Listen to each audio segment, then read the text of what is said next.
Nós estamos reunidos aqui à tarde por um dos assuntos mais preciosos para o Senhor e para nós também, que é a nossa família, que é a nossa casa.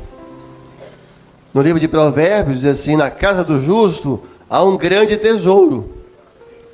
Há um tesouro na casa do justo. E o tesouro que existe em nossa casa é a presença do Senhor. Há muitos palácios e mansões vazias da presença do Senhor. Hoje, eu acho que até muitos tiveram isso. Você chega da escola bíblica dominical, você almoça com sua família, senta para almoçar, e o Senhor está ali presente. Às vezes, em um momento ou outro, nem todo sempre acontece. Você começa a contar uma bênção, uma experiência. No almoço, às vezes à noite, lanchando em casa, né? Alguém conta uma experiência, um livramento, oração respondida. Daqui a pouco o Senhor começa a visitar ali na mesa. Porque na casa do justo há um grande tesouro. E a reunião como essa, nós estamos diante de um Deus que preserva casamentos. Um Deus que luta para preservar as casas, os lares. E a prova bíblica disso. Mesmo às vezes, quando o servo, o homem, está na desobediência, está com as suas vestes sujas, está em dificuldade mesmo, o Senhor cobra de muitas vezes, derrama juízos, mas o Senhor não toca no casamento. Deus não é um Deus que desfaz casas. Ele cobra, às vezes, ele fecha portas, ele permite até uma enfermidade, às vezes, ele permite a adversidade, ele permite até você ser humilhado, mas ele não toca no casamento. Quando Adão pecou e Eva, o Senhor expulsou do Éden, eles perderam toda a eternidade, mas continuaram casados. O Senhor não tocou no casamento deles, não. Perdeu a eternidade, perdeu o Éden, vai passar a ter corpos humanos, mas continuaram casados. A prova irrefutável disso, Jó. O que o Senhor falou em relação a Jó? Pode provar, tocar em tudo que é dele, menos a vida. Menos a vida. Mas pode provar tudo, tocar em tudo. Mas eu pergunto aos irmãos, tocou no casamento? Sim ou não? Não, ele continuou casado. Porque ele e a esposa eram um só, não eram dois. Perdeu o filho, perdeu a saúde, perdeu os amigos, perdeu os bens, perdeu os parentes, mas Deus não tocou no casamento dele. Porque Deus é o Deus que preserva casamentos. E a Ele a glória. E a Ele a honra. Porque muitos de nós que estamos aqui casados, só estamos casados até hoje, porque o Senhor é o nosso Deus. Não a nós, Senhor, não a nós. Essa vitória agora não é nossa, mas é o Teu nome na glória. Ao Senhor a glória, a Senhor a honra, pelos nossos casamentos de pé na presença do Senhor. E agora convidamos os irmãos a abrirmos a palavra no Evangelho de João, no capítulo 2. Podemos até ficar de pé para ler a palavra. É um texto conhecido, de fácil de encontrar. Mas sempre há pessoas novas e sempre há detalhes que às vezes nós não observamos ainda. Evangelho de João, capítulo 2. Podemos ler? Ao terceiro dia, fizeram-se umas bodas em Caná da Galileia, e estava ali a mãe de Jesus. E foi também convidado Jesus e os seus discípulos para as bodas. E faltando o vinho, a mãe de Jesus disse: não tem vinho. Disse-lhe Jesus: mulher, que tenho eu contigo? Ainda não é chegada a minha hora. Sua mãe disse aos serventes: fazei tudo quanto ele vos disser. E estavam ali postas 6 talhas de pedra para a purificação dos judeus, e em cada uma cabiam 2 ou 3 almudes. Disse-lhe Jesus: enchei de água essas talhas, e encheram-nas até em cima. E disse-lhe: tirai agora, e levai ao mestre-sala. E levaram. E logo que o mestre-sala provou da água feita vinho, não sabendo de onde viera, se bem que sabiam os serventes que tinham tirado a água, Chamou o mestre Sala ao esposo e disse: todo homem põe primeiro o vinho bom, e quando já tem servido bem, então o inferior. Mas tu guardastes até agora o bom vinho. Jesus principiou assim os seus sinais em Caná da Galileia e manifestou a sua glória, e os seus discípulos creram nele. Louvado seja o Senhor. Assentados. Nós podemos começar essa palavra com um ponto muito sério, quase que uma advertência. Naquele casamento, o vinho acabou. E o que simboliza o vinho? O vinho aqui simboliza o amor. Porque na ceia, Jesus pegou o vinho e disse: esse vinho simboliza o meu sangue. E o sangue de Jesus é a maior expressão de amor que existe. Então era um casamento em que acabou o vinho, é o casamento simbolizando que onde acaba o amor, o grande amor. E a pergunta que eu queria que os irmãos respondessem: Jesus estava nesse casamento? Sim ou não? E o vinho acabou. Mas Jesus estava lá. Crentes também se separam. Até pastores se divorciam, diáconos também. Se cada um não fizer a sua parte. Jesus está na festa. Mas tem uma parte nossa que ele não vai fazer. Se o casamento dependesse só de Deus, nunca teria divórcio. Nunca teria. Porque Deus nunca falha. Se o casamento dependesse só do amor de Deus, nunca teria divórcio. Porque esse amor se renova. Esse é o grande amor. Esse é o amor dos amores. E que está sendo derramado hoje aqui à tarde. Então, não fica assim: minha esposa é serva, nunca. Não é assim não, hein? Não, meu marido é um servo, jamais vai me deixar. Não é assim não, hein? O espírito está pronto, mas a carne é fraca. Tem a nossa parte. Quando a palavra de Deus define amor, ou qualifica amor, a palavra de Deus qualifica amor como o quê? Como fruto. Porque o fruto do Espírito é amor, mansidão, fé, temperança, bondade. Então, meus irmãos, amor é fruto. E o fruto tem uma sensibilidade, que se você não cuidar, ele morre, ele pode apodrecer, ele pode se estragar.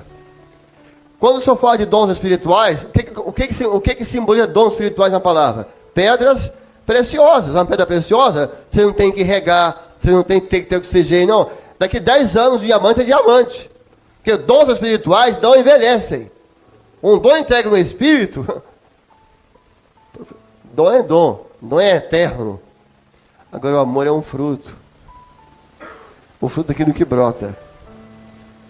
O fruto nasce grande, né? Nasce ali um brotozinho, vai crescendo, fica grande. Ele é doce, é agradável, ele alimenta. Um dia, no coração da sua esposa, Deus fez brotar esse amor. E no relacionamento, no cuidado, na amizade, no namoro, no casamento, o fruto cresceu. E hoje é visto. E os nossos filhos provam desse amor. Esse é o fruto que alimenta os nossos filhos na nossa casa. Agora, um fruto ele tem que ter luz, tem que ter oxigênio, tem que regar, tem que podar, tem que adubar, senão morre. A nossa esposa, ela nos ama. O seu esposo te ama, mas cuida desse fruto. Me ama, acabou, não, não. Um fruto tem que regar, tem que às vezes adubar, às vezes tem que podar, arrancar umas coisinhas, né? Tem que ter luz. Para o amor não morrer, ele tem que ter luz. E louvado seja o Senhor, porque nós estamos na luz, nós vivemos na luz, e todos os dias a luz opera sobre nós. Porque Jesus é a luz da vida. Agora, cuida desse fruto que um dia brotou no coração do seu marido. Rega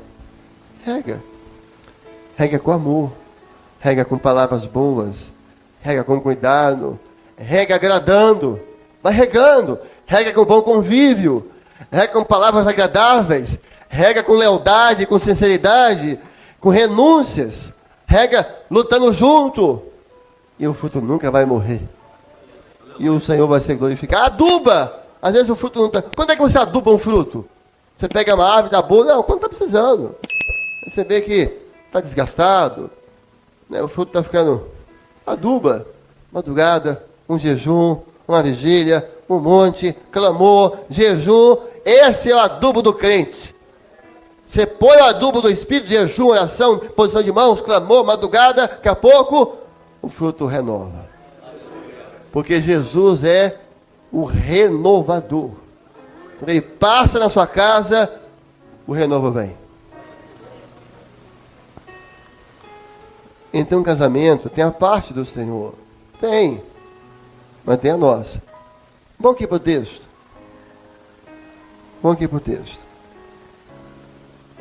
A gente faz perguntas para manter os irmãos aqui interagindo. Que dia foi as bodas de Caná da Galileia? Que dia que foi? E ao terceiro dia. Por que ao terceiro dia? Porque para Israel, que é diferente para a igreja, para Israel, o número 3 simboliza aliança. Porque foi no terceiro dia que Deus fez aliança com Israel no monte. Quando Moisés subiu o monte. Ele subiu o monte em jejum no primeiro dia, no segundo dia. No terceiro dia o Senhor veio e fez o pacto com Israel. O pacto do Sinai. Então por isso a festa do terceiro dia para mostrar, casamento é aliança. Terceiro simbolizava aliança para Israel. Para a igreja, para o servo de Deus e principalmente para o Senhor, casamento é aliança. E aí tem uma grande diferença entre o que é casamento para o Senhor e o que é para o mundo. Porque para o mundo, casamento é contrato. Para nós, servos de Deus, casamento não é um contrato, não. É uma aliança que nós fizemos na presença do Senhor e que Deus selou. Deus tem uma aliança com a nossa casa. E nós um dia, aqui no púlpito, ou quando você se converteu, você assumiu um compromisso de você, a sua casa, servir ao Senhor todos os dias da sua vida. Agora, aliança casamento é aliança. Para o mundo é contrato. O que é contrato? Contrato é celebrado por interesses. Interesses está no bom sentido, não é no sentido ruim, não. Então, você vai celebrar um contrato, tem que ter interesse das duas partes. Olha, o meu interesse é esse, é o que eu quero receber. O outro, não, o meu interesse é esse, né? Assim, contrato. É interesse, e celebra. Um contrato é feito por interesses. A aliança é feito por amor. A aliança de Jesus com a igreja, a aliança de Deus com a igreja, nunca existiu contrato. Sabe por quê? Porque nós não temos nada que o Senhor não tenha. Não tem nada. O que? Eu vou fazer um contrato com Deus. O que eu posso dar a Deus que já não tenha? Ele é o dono do ouro, da prata, Ele é o Deus Todo-Poderoso. O universo pertence ao Senhor. Olha aqui o nosso Deus. Isaías fala assim, Ele é aquele que junta os mares na concha da sua mão. A concha é esse aqui, né? Olha o tamanho, lógico no sentido poético, espiritual. Olha como o nosso Deus é grande. Os mares, Ele ajunta na concha da mão. Esse é o Deus que nós adoramos. Então que contrato existiria entre nós e o Senhor? Olha, vamos fazer um contrato. O que você vai me dar? Nada. Nosso pecado? Nossa dificuldade? Não. Deus não fez um contrato conosco. Deus fez uma aliança, porque a aliança é feita por amor. Eu vou assumir um compromisso com vocês por amor. Casamento não é contrato, não. Ah, não interessa mais, não é esse não. É por amor. é feita em nome do Senhor. O nosso lar leva o nome do Senhor. E nós temos que clamar para nunca envergonhar esse santo e poderoso nome. Contrato é passageiro. Você faz um contrato por um tempo. A aliança é eterna. Porque o amor de Deus é eterno. Porque a graça dele é eterna. As pessoas que estão no mundo não entendem, mas como que casamento pode acabar? Como é que... Eles não entendem, mas nós entendemos. Porque nós vivemos, nós recebemos, foi derramado sobre nós o amor de Deus sem medidas. O amor que se renova. Agora, eu vou dizer aqui aos irmãos um ponto do texto. Jesus estava na festa. Esse é um ponto importante. E o vinho acabou. E quando o vinho acabava, naqueles dias, a festa era a cultura de Israel, é uma questão cultural. Não havia festa sem vinho, porque é vinho que alegra, como diz o provérbio, né? O vinho que alegra os corações. Não tendo vinho, acabava tudo, acabou a festa, cada um ia para casa, que é a decepção toda. Que é a decepção toda. Jesus aqui era um convidado. Tinha muitos convidados.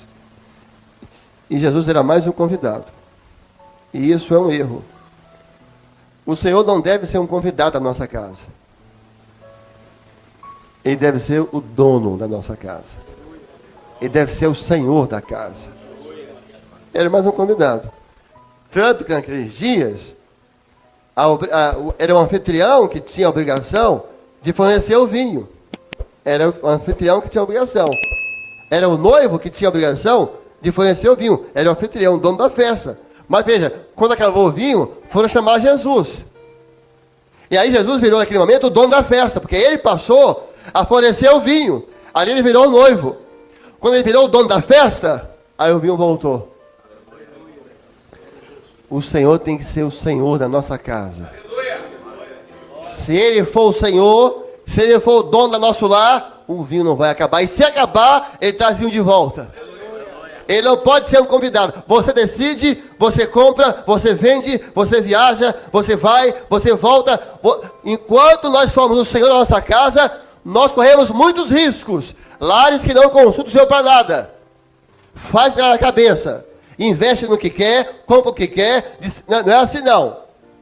Jesus é só um convidado. Não, para com isso.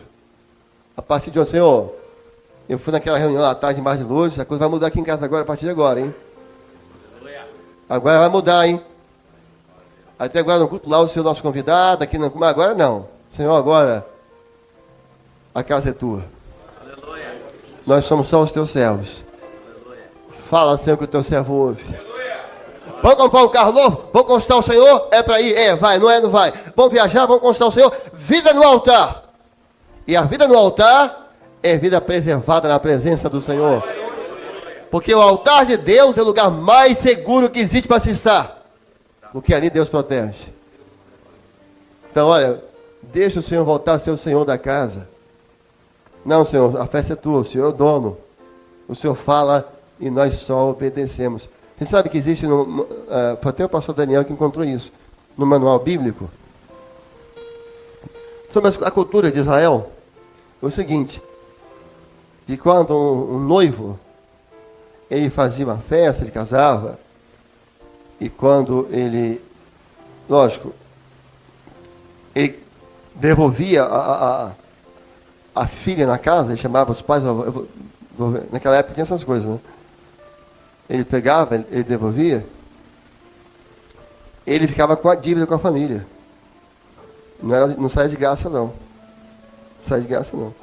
Então ele fala, eu não quero mais, não deu certo. Mas só que ela casou com ele, né? Ela era uma moça, agora a situação muda, né? Imagina na sociedade daquela época, né?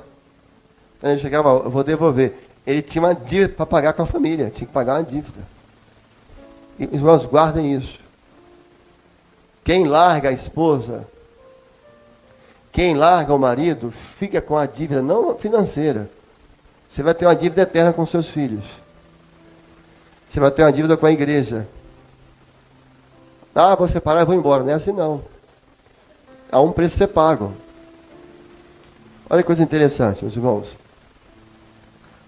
Os nossos filhos são nosso sangue, não é isso? Nossos filhos são nosso sangue. E a nossa esposa é o quê? É nosso sangue? Hã? É carne. E serão a mesma carne. Nossos filhos, nossos pais, é nosso sangue. E a esposa não é o mesmo sangue, mas é a mesma carne. E serão uma só carne. Sangue se pode doar. E é até bom que se faça isso, né? Sangue você doa. E faz mal doar sangue? Sim ou não? Não, não faz. Os filhos são nosso sangue. As nossas filhas são nosso sangue. E um dia nós vamos doar. Infelizmente até, né? Você cria com tanto amor, com tanto carinho, né? Papai. Aí um dia vem uma irmã de lá. E você doa e vai casar, né? Você cria, você doa sangue. Os pais doam. Amanhã você tem um filho, criou. Você vai entregar para a moça, né? Você doa. Carne não. Carne não se doa. Ah, mas tem enxerto. Vai fazer um enxerto. Fica a cicatriz. Bem quem fez o enxerto. Lá tirou a carne aqui da coxa. Vai ver o tamanho da cicatriz. Porque casamento para Deus é eterno. É abençoado. É protegido. É preservado. É alvo do amor dele. É alvo da graça dele. Carne é carne, carne não se doa, carne não se tira. E se tirar, vai doer e vai ficar marca. Todo divórcio deixa marcas. Não vai cair nessas conversinhas de novela, de Hollywood, não. Todo divórcio deixa marcas. Pega uma criança que os pais separaram com 10 anos, com 8 anos, com 15, ficou marcas na infância. Até achou uma paixão, vai até da sua paixão, mas vai ficar marcas. Porque carne se arrancar, dói e fica marcas. Todo divórcio é dolorido. Mas hoje aqui, alguns só, laços estão sendo quebrados pelo poder do sangue de Jesus. Porque pela palavra a mentira está sendo desfeita. A gente quer chegar com a nossa carninha junto até o fim do dia. E um dia juntos glorificarmos o Senhor na eternidade. Mas o nosso tempo está avançando. E nós gostaríamos de mostrar aos irmãos que existe nesse casamento aqui 3 situações diferentes. 3 estágios diferentes que pode se encontrar um casamento. E até cremos que, possivelmente, os irmãos ao ouvirem, vão poder se ver em uma dessas 3 etapas. Porque a palavra fala que a Bíblia é igual ao espelho, está na carta de Tiago, aquele que lê a palavra é como o homem que se olha diante do espelho. Porque a palavra revelada, ela revela como nós estamos diante de Deus. Então você vai olhar para o espelho, meu cabelo está despenteado, eu estou queimado aqui. Não. A palavra pregada no Espírito, a palavra por revelação, ela revela como nós estamos diante do Senhor. O que tem que acertar? Nós acertamos e ficamos agradáveis diante do Senhor. Então, vemos 3 situações. A primeira situação, acabou o vinho. Não tinha mais nada. Acabou tudo. Acabou tudo. Porque as talhas estavam vazias também. Acabou tudo. Acabou tudo. Não tem mais nada. Aqui, ó, é despedir cada um pro seu canto. A segunda situação, tinha água. Não, enche as talhas de água. Aí encheu as talhas, tinha água, mas não tinha vinho ainda. Não tinha vinho, era só as águas. Então, era um casamento, vamos por assim, é o casamento da água. O que é um título? O casamento da água. Tinha água, já é alguma coisa, não tinha nada antes, né? Concorda? Já tem água.